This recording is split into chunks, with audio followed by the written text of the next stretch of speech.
Oh.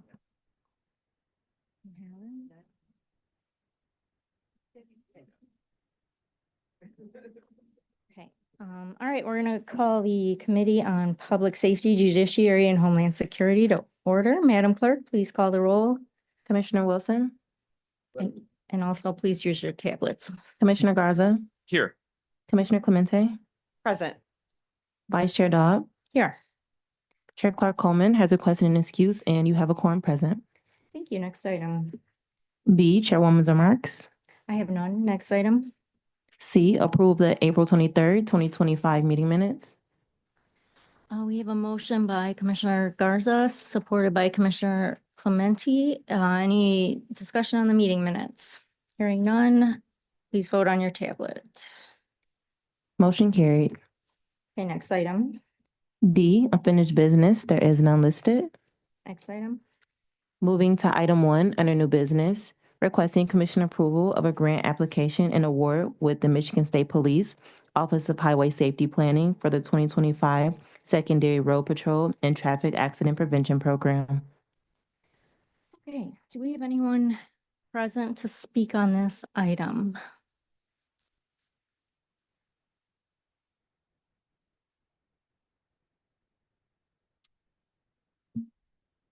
Good morning, Commissioners. Benita Terry, Director of Administration for the Sheriff's Office. So we come here before you today asking for your approval of a revenue grant from Office of Safety Secondary Road Patrol, $2,859,000. And this grant goes through September 30th, 2025. I have my grants director on the line that could provide more detailed information as to how the grant will be used. Okay. Director Banks Hall? Yes. Good morning. Can you guys hear me? Yes. Okay. This grant is our annual renewal of the secondary road patrol grant. This funds officers who engage in secondary road activities. All the funding is for officers who work that particular grant. It also covers different equipment that we will purchase for the sheriff's office, but all of the equipment will be used for secondary road patrol as well. It also is an annual renewal of this grant.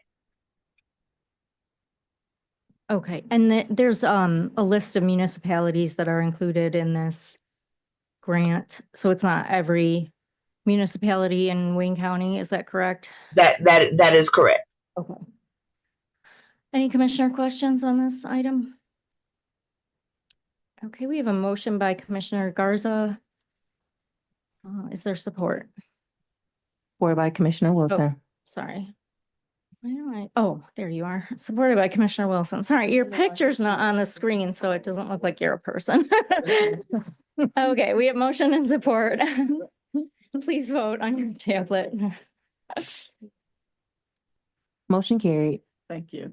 All right, thank you for Thank joining you. us. Okay. Okay, Madam Clerk, next item. Item 2, a presentation by Prosecutor Kim Worthy on the Zarnicki case, juvenile life sentences without parole. Okay, so Tony was here. Oh, Tony's back. Tony.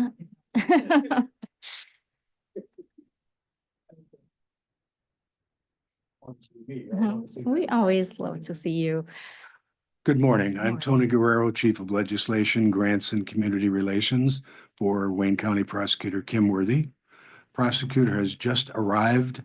We do need your assistance to have some copies made, and then we'll be ready to go. Okay, so maybe like 5-10 minutes. 10 minutes or so. Okay, all right, so we'll just recess. We need a formal recess. Okay. Okay, vote. Do I need to vote? Okay, no. All right, I'm gonna call for a recess for 10 minutes. Thank you. Thank you.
They have copies? Okay. Just the 4 of them for now. Oh, just the 4 for now. Yeah. We'll send it out to them. Hey, how are you? I think so. Was it just 5 now? Okay, yeah. 5. Yeah. So, yeah, this is one page. Yes. Yep, okay. I think she has them on.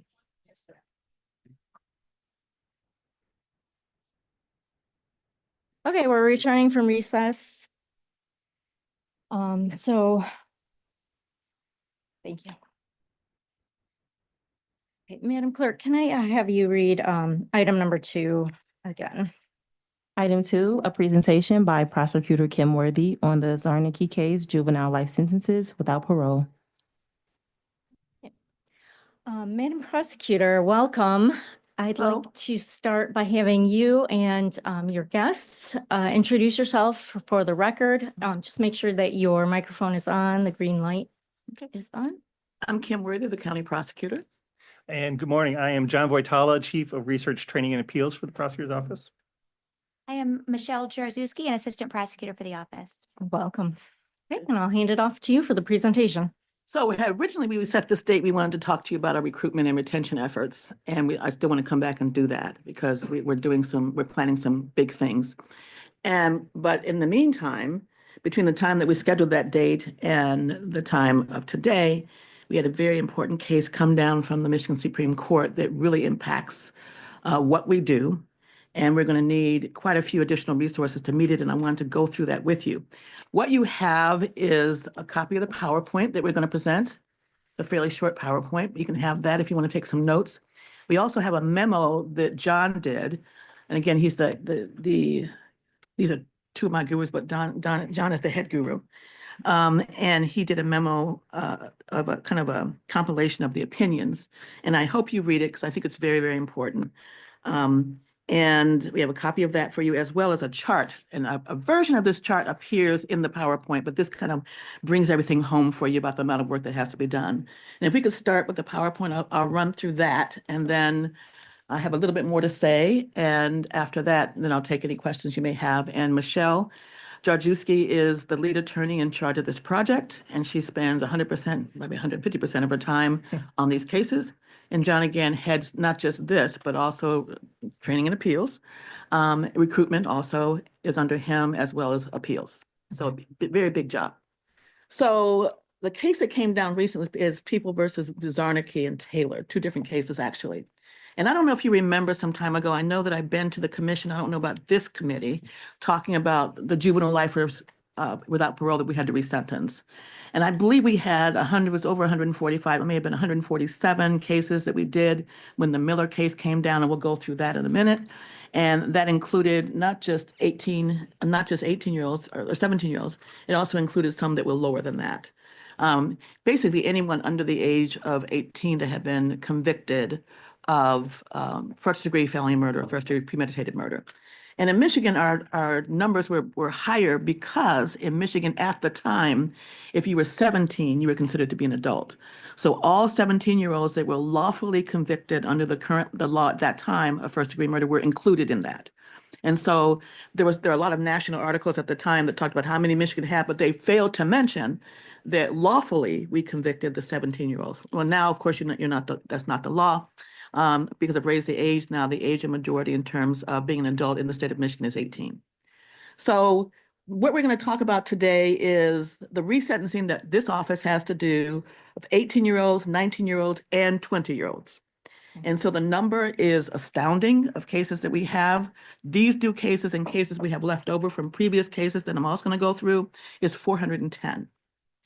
And when I say 410 cases, it's much more complicated than that. We have to find and talk to and explain to all of the families of these cases that we have to be sentenced. So, and I tried many of these cases when I was an assistant years ago. I don't know how many I have now because I'm walled off from those cases. Obviously, I can't make decisions on cases that I tried or cases that I presided over when I was a judge. And so they were told at the time that the law in Michigan at the time was if you're convicted of first-degree felony murder and again, these are first-degree felony murder cases, first-degree premeditated murder cases, then the person who killed your granddaughter, your baby, your child, your nephew, your aunt, your niece, your mother, your father, then they would be in prison for their natural life. And so now we have to contact all of them and tell them, oh, by the way, what we said was the proper at the time is no longer the law, and we have to resentence all of those cases. That means you have to go through the torture and the torment of everything you went through before, and is all revisited. So obviously, we're going to need investigators to find them all in the first place.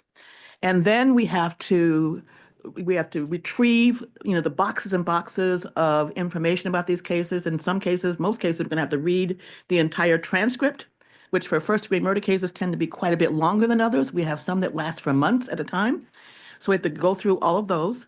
And we have to contact the Michigan Department of Corrections and get all of the records, all of the Michigan Department of Corrections records that they had, to determine and be able to examine and analyze all the factors that the Michigan Supreme Court has said we have to analyze. It's an incredible amount of work just for one case. And there's many other things, phone calls back and forth and other information, psychological information. We have to examine the information the defense gives us, and that could be psychological and psychiatric records. They have to give us records of what this defendant intends to do if, in fact, they are released. Kind of, what do you call it? Reentry plan, thank you.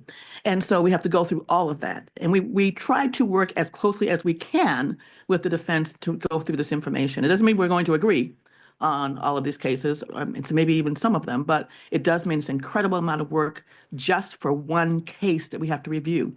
Then we have to have a hearing in front of a judge and go through everything with the recommendation we have. And sometimes we're able to talk to the defense and come up with a resolution outside of having to do a hearing. So again, and these hearings tend to be, I don't want to say dragged on, but these are not hearings that you can walk into court and do in 5 minutes or even an hour. So again, one case, and we have 410. Now, aside from all of that, with the latest case that we're going to go through, I think it's 287 that we have of just the latest case for the 18 and 19, for the 19 and 20-year-olds. And we have to do this within 6 months. So we have to do all this work for all of these cases within 6 months. It's impossible. We're not going to be able to do that. When we had the 147 that we had back a few years ago, when the first Miller case was, and that was a United States Supreme Court case, we barely got 140 some odd cases done in 6 months. And that was an all-out assault on, I call it assault, on all of my staff. Because the way we did it, we assigned a staff member, each staff member a case to do, each lawyer. And it was an incredible amount of time. We cannot have that this time. We are so busy and bombarded with cases that we have because of the pandemic and because of everything happening. We cannot do that. I cannot do that to my staff. And along with our backlogs that we have, what we're trying to focus on now, and I think I've been here talking about that before, I cannot, absolutely no way, put this on my staff. I won't have a staff left. It just cannot happen. And so again, I want to just run through, but that's why I'm here, because we're going to need the resource to be able to do this. And if we're talking about 6 months, that's, 2 or 3 a day that we would do. And of course, we have to find people and do everything. We cannot, it's impossible to even start on one case for probably at least a month. So this is kind of a summary. And again, you can follow along on the PowerPoint that was done. And the first case that I referred to, a U.S. Supreme Court case, Miller versus Alabama. And that means we had to re-sentence everyone below a certain age that had been convicted of first degree murder. And I've kind of been through that. Montgomery then came down a few years later, and the date was January 25th, 2016, and it applied the Miller standard retroactively. So that meant we had to go back and do everything. Then People versus Stovall came out a few years ago in 2022, July the 28th of 2022. And the Michigan Supreme Court used the Miller case, which again was United States Supreme Court, to retroactively invalidate the sentences of people who have been convicted of murder with the possibility of parole. So we had to redo those as well. Then just not very long ago, in April 1st, April Fool's Day, but it wasn't a joke, this Michigan Supreme Court held that we had to then re-sentence everyone that had at the time they committed the crime. Everybody. Then Zarnicki, People versus Zarnicki and People versus Taylor. Zarnicki is the second to the bottom. That meant we had to resentence all of the 19-year-olds that had been convicted of first-degree murder. Now, we're not talking about people who didn't do the crime. That's not what we're talking about here. We're people that were convicted and then sentenced as the law dictated at the time. Taylor, the last case came out on the same day as Zarnicki, and that extended it to the 20-year-olds. So we have to resentence all of the, going back to even Montgomery, anyone under the age of 17, and now up to 18, 19, and 20. So next slide. So that kind of gives you kind of a timeline. You can do the next one as well. The timeline of what we have, and we have included that timeline on each of the rest of our slides. It goes from Miller versus Alabama all the way to Zarnicki and Taylor that came out again just a few weeks ago, maybe a month ago now. And so then, next slide, please. So this is very, very telling. Wayne County, as everybody knows, is the largest county in Michigan. We do most of the cases, than anyone else in the state. In fact, as you all know, because I've told you 20 billion times, that we do more cases per prosecutor than any other DA's or prosecutor's office in the country. So the 18-year-olds, we have almost half of the entirety of the cases for the state of Michigan. Now, this is not for the other counties. Some may have none. Some may have two, because some of the counties, of course, are very small. And then I think Oakland County has about 80 something. And I know that Genesee has, they might have 65, I'm sorry. And then Genesee has either 30 or 32. And so the 20-year-olds, we have almost evenly half the entire state that we have to resentence. Next slide. So since we started doing Miller, that I told you about first, the first case that started all this, the only case that's from the United States Supreme Court, but all the other Michigan Supreme Court has drawn on those cases and others. So since then, we have resentenced 131 of the Miller defendants, and that's the 17-year-olds and down. We have 15 remaining. So that kind of gives you, what year was Montgomery? I'm sorry, not Miller. The Montgomery came down in 2016. And Miller was 2000. And Miller was 2012. Okay, so 2012, we've been working on these cases and we've done 131. We still have 15 left of those because of all the amount of work that has to be done per case. And I haven't even gone through everything that we had to do as an office prior to that, but we just want to show you what we have remaining. So it's 15 of those that we still have to do. Next slide. So when it comes to Stovall, and remember that's the resentencing of juveniles who were convicted of first-degree murder with parole. I'm sorry, second-degree murder with parolable life. We sentenced 26, and we have 15 remaining. Did I say that right? Four, right? Four remaining. Oh, you can't see the 4. Yeah. It's 4 under the 15. The 15 is from the Miller Montgomery. Okay, next slide. Of the pool cases, and we had 123 of those, and we've resentenced 16, and then we have 98 remaining. Because remember, that was just 2002 and 22. Did they give you a deadline on all of the Miller Montgomery cases? Yes, Miller Montgomery had to do it in 6 months. 6 months? Mhm. Okay. That's the 147 or thereabouts, over 145 that we did, and we were able to get that done in 6 months. But again, with the process that I explained earlier, that we cannot duplicate this time. Yeah, okay. And I don't know if there was a deadline with Poole and Stovall. I'm not sure about that. Not with Stovall. Pool does have the same 180-day deadline that we have to apply. Okay, so Commissioner- And sorry, there's Commissioner no Cohen. consideration with population of county. It is just a absolutely straight- not. If you have Okay. 1 case or 10 cases or 25 or over 400 like we do, there is no consideration. And it's statutory. In fact, the first thing I did was ask John, I said, is there something we can do at this timeline? And he said, no, it's statutory. Yeah. Thank you. And so with Taylor and Zarnicki, again, that's the 20-year-olds and the 19 and 20-year-olds respectively. we've already resentenced, I think that's 16, Michelle, what does that say? None No. of the Taylor and Zarnicki. Okay, that just came out, so we haven't done any of those. That's a zero, you can't really tell. Oh, yeah. And then we have 284 of those remaining. So with a grand total of 410 cases.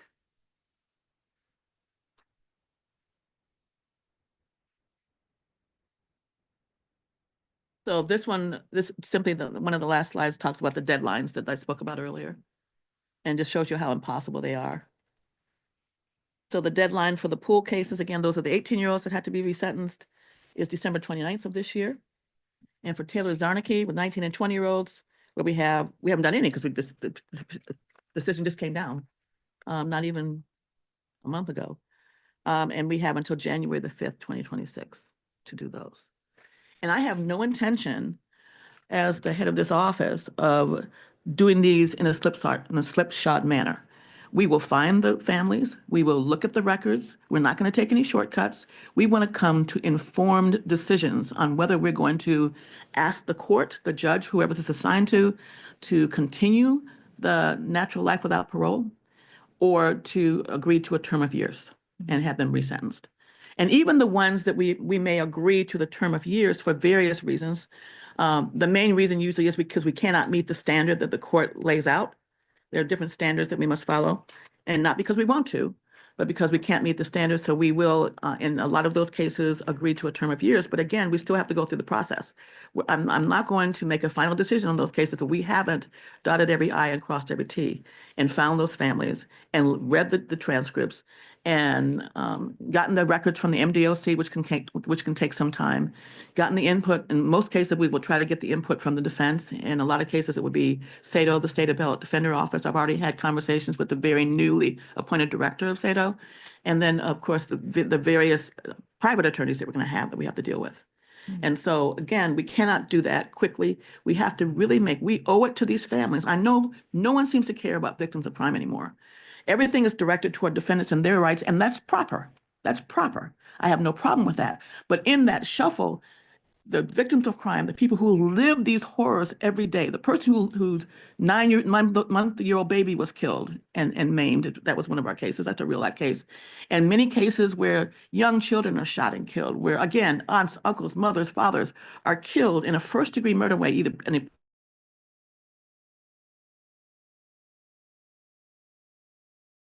we owe it to them. We owe it to them. They're your constituents, my constituents, and people that we should at least be humane enough to care about their feelings and how they are going to feel about resentencing. People get extremely upset about this. Some do not, most do. And so we followed the law at the time, we tell them, but now everything's changed, because of these court decisions. And so again, I'm not going to trample on any of their rights. I'm not going to not contact them.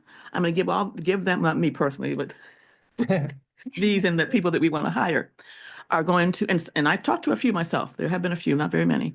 And we are going to respect them and the fact that they lost that loved one, that they are still living without all these years later. And so we owe it to them to do this properly. And the final arbiter of the decision is going to be me. And again, we've got it down. Michelle does a wonderful job, and people that did the job beforehand do a wonderful job of collecting all the information, making recommendations to me, reading everything that has to be read, following the law, analyzing what we have according to the facts we have. And again, we're going to do it properly. Some of my colleagues across the state, when I say my colleagues, I mean other elected prosecutors of other counties, saying we're not even going to take the 6 months. We're just going to tell the courts we want natural life for everybody. And I don't think that's right. I don't think that's fair, and that's not what the law says we really should be doing. So in Wayne County, as long as I'm the prosecutor, we are going to do it the right way and make the proper considerations that we must make. To that end, is there another slide? Yeah, okay. To that end, again, this is a little bit what I was talking about before, everything that must be done that I've talked about, not even talk about everything. Sometimes finding the file will take weeks at a time because we're talking about old files. And we're going to Vigliotti after this meeting. Okay, so just try to start to do that. So I don't think I can adequately explain the amount of work that's needed for each and every case. So this lays it out for you that you can have and review later. Next slide, please. So again, the courts have forced us to reopen 584 cases, 584 families who had friends and loved ones that were killed in a first-degree murder case, and the defendant was convicted. We've had to find all of these people and explain everything I've talked about. Again, we have 410 remaining. We have fewer than 240 days to do this, review, recommend, file motions for resentencing, and then conduct the hearings as I've talked about already. All right. So again, these are what we're asking for. I have had a conversation with once we found out about this case, we immediately started contacting members of the CEO's team. I had a conversation with the CEO, an initial conversation with the CEO. He's a lawyer. I didn't have to explain too much. And again, these are the facts. We have the 29 weeks to remain to review these 400 cases. And then I have to make a personal decision on each and every one of these cases. And so, and I'm going to need at least a month to do that. And even if it's not like I don't have other things to do in the office. This is just one thing that I have to do per my responsibilities. And so a minimum of 15 APAs are needed. If the start date was going to be 5/12, and again, we don't even have the materials. We've got to start by finding the files and start by trying to contact the families. We will need two paralegals or support staff to help us request and scan and upload the files. We will need 2 investigators to track down the surviving family members, and probably that's a very conservative effort because we're talking about over 400 cases, so probably we short-shrifted ourselves there. And then, of course, we have to have our victim advocates help us talk to these families. And so, because they're going to need that constant reassurance and explaining, and we have to have an advocate there when we do that. And again, 2 is a very low number when we're talking about over 400 cases. So I don't know if I put the amount of money that we're asking for there. Well, I think we did a budget, and I have to double check to see if I did the budget with 10 APAs instead of 15. I believe it was only 10, so it would be more. And it is $2 million for what I asked for with 10 APAs. I think it goes up to 2.5 if we talked about the 15. And that includes the investigators, the advocates, and actually we'll need more. But I really wish we had the ability to pull people from other duties, but we just don't. We have so many backlog cases that we already have people waiting. And when I say backlog cases, I don't mean people that are currently in jail. Of course, we're talking about the not in custody. The cases where the police have brought to us are over 60 police agencies that we deal with, but the 43 cities that we deal with, cities, townships, and municipalities that make up Wayne County. And the police chiefs have gotten used to us not being able to do everything in a very timely basis when we're talking about not in custody because all the other cases that we have. Because remember, our office does anywhere from 18,000 to 20,000 cases a year, more than anyone with the staff that we have. And I have to say, I've been very pleased with the cooperation of this commission and the CEO's office and getting us more resources so we're able to do our jobs better than we were before, and much better. And the other things that have been worked on. But again, this is a problem that John anticipated this ruling. I think we all did. As a matter of fact, let me just give you some more news. Some of the justices want this age to go up to 25. I don't think that's going to happen, but who knows? And that means hundreds and hundreds and hundreds and hundreds and hundreds of more cases that we'll have to review if it does. I'm hoping this is the last of it, but I'm just not very hopeful that it is. I think the more likely, though, from we're going to see from the Supreme Court, and I put this in my report, is that they are going to actually get rid of mandatory life without parole for all defendants and make that retroactive. So that's actually a much larger problem that we have on the horizon. They haven't gone that far yet, but if you read the Zarnecki opinion, Justice Welch, who authored the opinion, basically sets out that it's a matter of, the right case coming up to it, and they will get rid of mandatory life. And that's thousands and thousands and thousands of cases that will have to be done. And some people may think life in prison without, and I get the brain science, I understand. And for me, the issue is the higher ages, when you're 18, you can vote. When you're 21, you can drink. Most people who are 21 that go to college right out of school or out of college, they have a college degree. And so if they were then to commit first-degree murder, it's kind of a different issue than if you're 16 and 17. So I don't want to come off as I don't understand this brain science, because I do, and I get it. If you're a teen, it may be a different story. A young teen, it may be a different story. When we first started this with Miller and Montgomery, We had people that were 14 that had committed some gruesome crimes. Gruesome crimes. Some very well-known public figures were killed by very young teens. Now, of course, I did not ask for natural life without parole in those cases. And I can't really think of a case where there was a 15-year-old, despite how horrific the crime may have been, that I also did not ask for mandatory life, the continuation of mandatory life without parole. And I don't think, frankly, I did it for many 16-year-olds. So I'm cognizant of the fact of the brain science. I've read the studies, most of them. There are many of them. And we have taken that in consideration. When we're talking about 18, 19 and 20, I think it's a different argument. And again, just so you know, we're talking about people that committed murder who planned it out. It's premeditated. We're not talking about manslaughter where it's in the heat of the moment, the heat of passion. We are not talking about that. We are not talking about a case where someone didn't sit and think about what they were going to do and then did it. We are talking about that. We are also talking about a murder that happened during the commission of another felony, kidnapping, sexual assault, child abuse. What are the other ones? Armed robbery, carjacking. There's more. Arson. And there are others, but major crimes that are capital cases in the state of Michigan. If they commit that crime and during the commission of that crime, someone is killed, that is first-degree felony murder. And so again, you rob a bank. Bank robbery, is that one of them? I think so. Yeah, I think bank robbery. There's like 9 or 10 of them. And then it's anticipated that someone might be killed during the course of a bank robbery or a carjacking or Home invasion. home invasion and all of that. So again, these are serious crimes. We're not talking about, like I said, we're not talking about manslaughter. Mhm. We're not talking about second-degree murder. We're talking about first-degree murder, both felony and premeditated. So these are serious crimes, the most serious that this state has.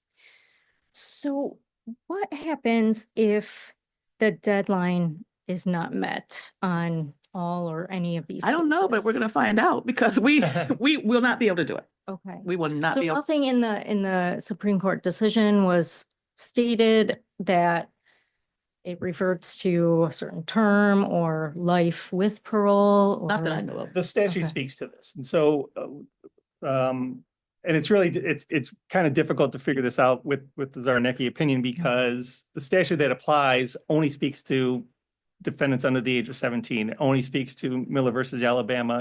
The statute did not anticipate the Supreme Court going above and beyond that. But the statute that the court has indicated should be applied here sets out that at the end of the 180 days, we're, as the prosecutor's office, are responsible for providing to the court a list of, or notice to the defendants that we are asking for a term of years or a term of life. If we do not file those, it reverts to we can only ask for a term of years. And it sets out, and the term of years has to be a minimum between 25 and 40 years and a maximum of 60 years. Okay. Yeah. Okay. So again, it's not doing a just service to our victims. Now, I guess what I could do is what some of my colleagues are going to do. We get close to the deadline. I say, okay, we're going to ask for this without the proper research. Mhm. That is abhorrent to me because I think we should do things properly. Yeah. But we are just not going to be able to do that. Mhm. We are not going to be able to do it. If, what's the oldest case that you have for this segment? What was that for Zarnecki? For Zarnecki or Taylor, there was one So- from 68. I think we have, Michelle says we have a case that goes back to 1968. Okay, so, And just so you know, what we did the last time and what we will probably do this time, the people have been in prison for a very long period of time. I'm very inclined to just say term of years, mhm. and some of them will get out right away.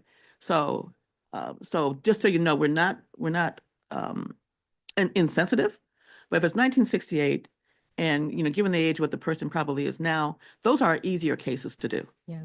and we will most likely start with them. Mhm. And we did the same thing when we did the original Miller cases. We went through and we found the cases that were the oldest cases. And because there's dictates about how much time they can do if it's going to be a term of years, it's 40, I think, on the minimum. Yeah, On the maximum minimum is. And so we did those cases first. Yeah. And we had a number of people that were released from prison right away. Okay. And What's I the agreed to benefit that. on doing the term versus life with parole, where maybe they would go before the parole board? No, Not on these cases. It's okay. So- it's not contemplated by the statute. And for minors, it's actually an unlawful sentence to give them at this point. Because of that 2022 case, People v. Stovall, it said it's cruel and unusual punishment to give a life with parole sentence to a minor. Oh, So we'd be okay, so that's not prohibited- an option. Correct. That's Okay. right. And just so you know, I think the approach that the Wayne County Prosecutor's Office takes Mhm. is more humane also to defendants. Yeah. Because we are not just saying, okay, we have to resentence you. We're just going to ask for natural life. We're not going to look at your adjustment in prison because that's a very important factor that I consider. Mhm. Right. If you have had good adjustment Yeah. good adjustment in prison for many, many years, then that's something that's favorable to me to agree to a term of years. Right. So I just want people to understand that we look at all of that. And so for people that don't have that option, then it's harder. So none of these decisions are easy because I think about and I look at the facts of the cases that happened. I remember we had one case back in the original Miller case where a 9-month-old baby was tortured. Tortured. And it was really hard for me to say, okay, we're not going to ask for a natural life in prison. I'm going to agree to a term of years, but here's what we want. Here's what we will negotiate. These are horrible cases. Yeah. These are horrible cases. Okay. And I have one question, and I know Commissioner Garza has a question, and I don't, I know you're going to go and look at the files, look for the files. Do we know that we have all the files? Do we suspect that some of them might not be in existence Yeah, we anymore? And what will strongly happen if, we strongly have- suspect that some of them will not be in the system yeah, because there was a purging right. of files, homicide files, by my predecessor. Okay. So then you might just have to take the age of the We have to case into gather. account Yeah, and, well, that takes more information. We have to go to the court. We look at the court file, the court records, in any way that we can to gather information that we're going to need. So no, we don't just go on what we think. That just means we don't have the prosecutor's file. yeah. But and sometimes we turn to the defense attorneys that drive the case to get the information. But we often have to go to the court file. And then we've had a few cases, I believe, that we've had to, in most cases for first degree murder, there have been appeals, and so we don't have to order the transcript. But sometimes we can't find it. And then we have to order it. And that's another thing. We can't tell a court reporter, you only have a week to transcribe or retranscribe a first degree murder case. I mean, we can say it, but it's not going to happen. And so because we want it to be accurate, again, we don't want them to take shortcuts. We want to have an accurate record. So there's many other things besides what we've talked about here that factor into the fact that we're not going to be able to do this within 6 months. Because you're going to have cases where we can't find the file and we have to redo it again. We're going to have cases where we may have a transcript. We're going to have cases when we don't get the information from MDOC, Michigan Department of Corrections, timely. We're going to have cases where we can't find families and we want to try as hard as we can to find them. We're going to have cases where there are other issues that we have to consider.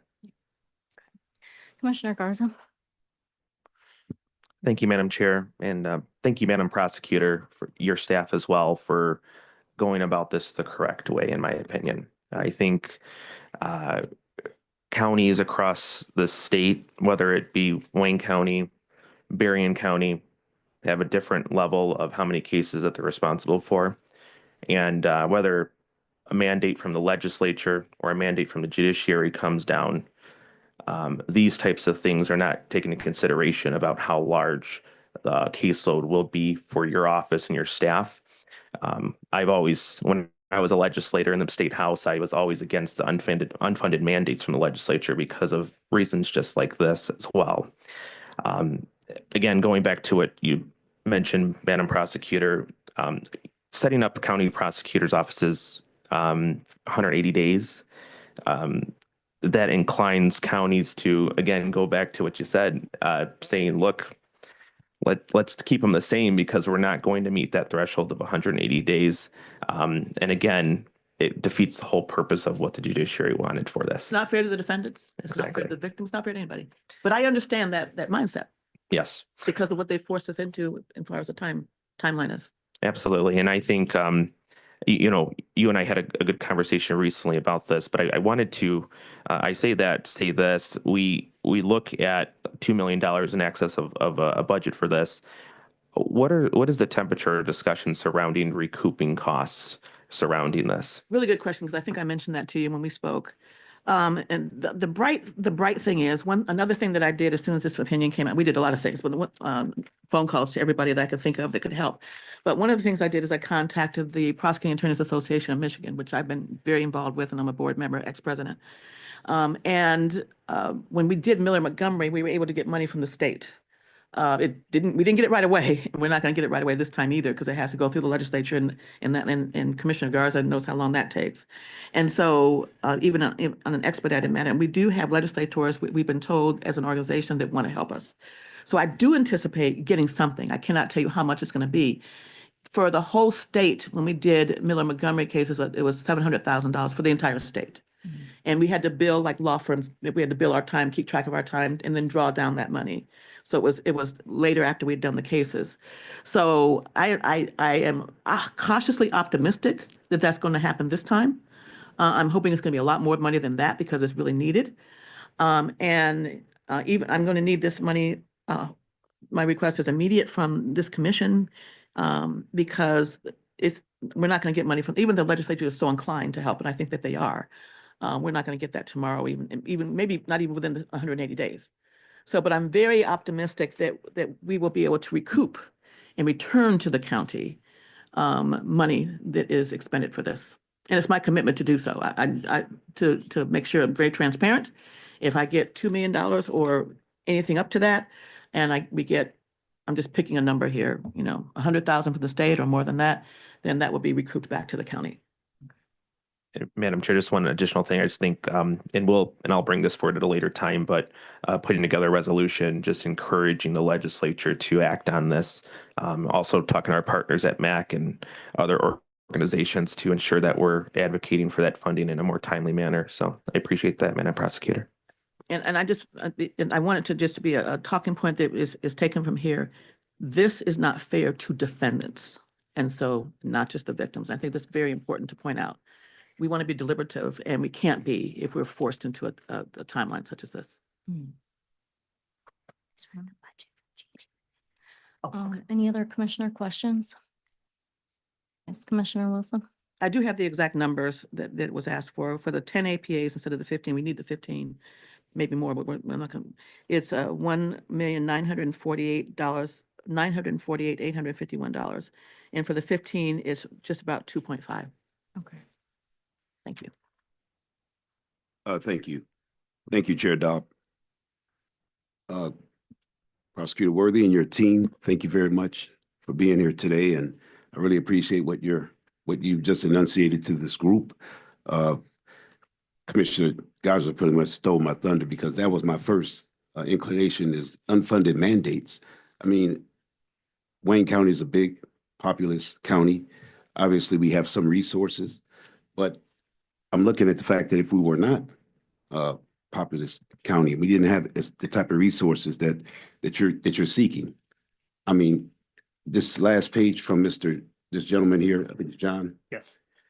Says if only one of these predicted decisions should occur, it would require scores of defendants to be resentenced. So that sounds like perhaps millions and millions of additional dollars. So again, you talked about that the state is going to perhaps legislatively. I'm optimistic that will happen. Optimistic. So if that doesn't happen, and we do have a repeat request, if you will, from the MSC, how in the world are we going to sustain this? I don't know.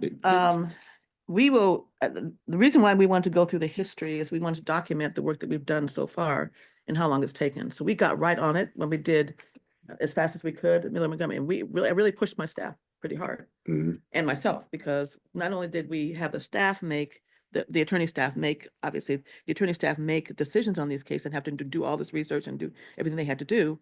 Then we had a panel of 9 people, which I'm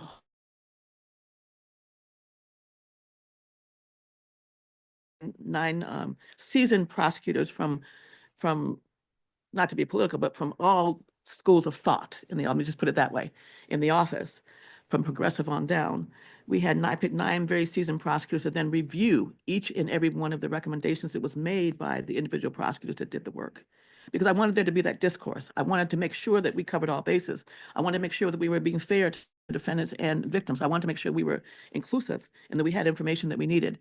And then that group then made a recommendation to me. And then I went through each and every one of the 147 recommendations with 2 of my most senior staff together. And we did that. And I wasn't able to do my other things I had to do, but that's what I had to do. And that's the only way we were able to crunch it in 6 months. We can't do that. We have triple, almost quadruple the number of cases that we had, maybe triple and a half. And so that's impossible with everything else that we're dealing with right now, not only in this country and possibly losing grants and trying to figure everything else out with budget hearings coming up, and that demands my attention. And just the over 18,000 cases that we do on a regular basis and the time that all that takes. It takes time to do a homicide case. It takes time to do child abuse. And we want to do, our constituent, Wayne County says we want to do them right by them. And so that's what I say when I mean we're going to make these informed decisions. And I don't know any other way to do it. And I hope I don't ever have to make and just lump everything together and say, this is what we're going to do without examining each and every case. There may be defendants in there that we want to give a term of years. And if I don't do if I don't rely on the research and the work that my staff has done, then I can't make those decisions. And again, that's not fair. So. Thank you. Okay, any last questions, Commissioner Clemente? Okay. So I am going to send this these memos and materials electronically to the rest of your Please. Your commission, so they have it, and encourage them if they have any questions to contact John. Yes. On their Or Tony. numbers. And if I need to answer any questions or come back, you want me to come back and discuss our progress or discuss this more, I'm happy to do so. Okay, yeah. I think we'd all love to have an update. I know this is like something that we gotta get moving on.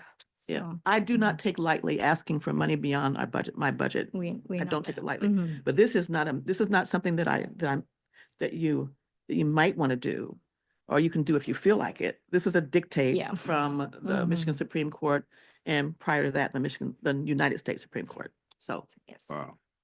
Well, thank I you don't have any for choice. Yeah. coming to committee and presenting this to us. Thank you very much for Appreciate listening it. and having Thank it. you. All right, Madam Clerk, next item. F, such other matters as may be properly submitted before the committee. We have none. Next item. G, public comments. Is there anyone here today who wishes to make a public comment to the Committee on Public Safety? Whether you're in the room, on Zoom, or on the phone. If you're online, you can just unmute yourself. Any emails? No emails are received. Okay. Public comments, second call. Last call for public comments in person or on this phone, on Zoom. Hearing none. We're moving on to the next item. Adjournment. Is there a motion to adjourn? No. Okay, it's been moved and supported. All those in favor?